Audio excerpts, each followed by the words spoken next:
Bonsoir à tous, bonsoir à toutes, ici Nico ASMR, j'espère que tout le monde va bien. Bienvenue, chers spectateurs et spectatrices. Ce soir, nous allons plonger dans le mystère de la Dame Blanche. Parmi les nombreuses versions de cette histoire et témoignages, nous allons compter celle racontée par un médecin, Docteur Turner, Benjamin Turner, dont le témoignage remonte à 1977. Avant de commencer, simplement pour vous dire que sur ma chaîne, je vais essayer de faire prendre une tournure différente. C'est-à-dire que je vais vous conter des histoires d'horreur, de true crime, des histoires basées sur la vie quotidienne ou des légendes ou autres, et aussi ce que vous me demandez. N'hésitez pas à me laisser en commentaire des histoires ou des liens que vous voudriez que je vous raconte.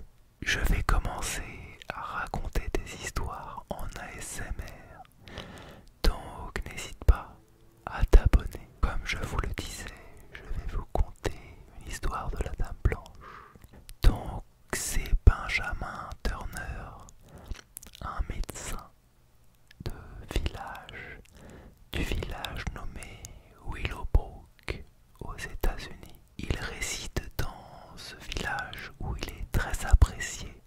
C'est un médecin très reconnu qui sauve beaucoup de monde et qui connaît très bien les habitants du village. Il n'a pas de femme, pas d'enfant et il est très dévoué à sa carrière. Il mène plutôt une vie tranquille. Imaginez une nuit pluvieuse. Le médecin Benjamin Turner est en voiture. Il rentre du travail. Il est un peu tard, il fait nuit et il pleut à torrent. La pluie bat son plein et la pluie est de plus en plus forte et violente. Il voit sur le bord de la route une jeune fille toute blanc vêtue au bord qui attend, qui manifestement a besoin d'aide. Le docteur Turner, qui est plutôt quelqu'un qui voue sa vie aux autres, décide de s'arrêter pour la prendre dans sa voiture et décide de lui offrir son aide. La jeune fille accepte volontiers de monter dans la voiture. Elle est morte de froid. Elle lui donne son adresse et reste silencieuse. Plongé dans ses pensées, le médecin n'y fait pas plus attention.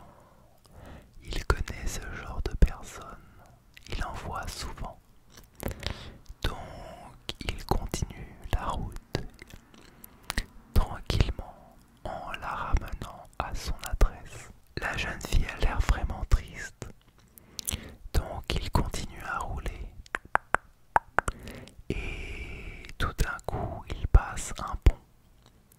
Le pont qui est surnommé le pont de la mort en raison de ses nombreux accidents. À ce moment-là, la jeune fille commence à s'exciter, à être prise de panique et à s'agripper au siège de la voiture.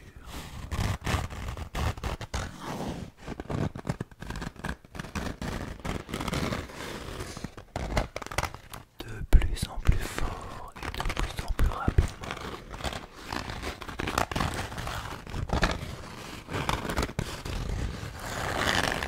Elle semble vivre un cauchemar réveillé. La panique se fait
personnes dans une petite maison comme cela qui est un petit peu triste et un peu en mauvais état.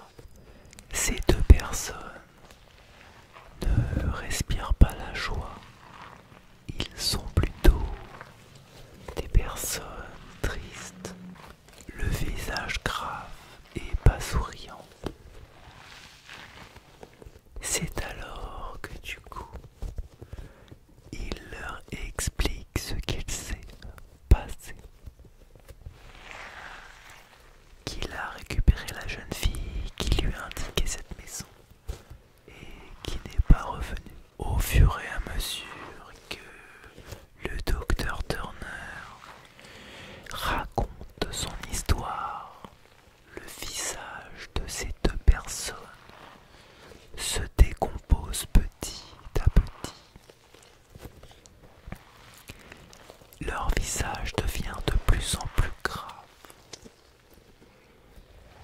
C'est alors qu'ils lui disent que la description qu'il fait de cette fille est bien celle de leur fille qui est morte dans un accident de moto quelques années auparavant sur le pont surnommé le pont de la mort.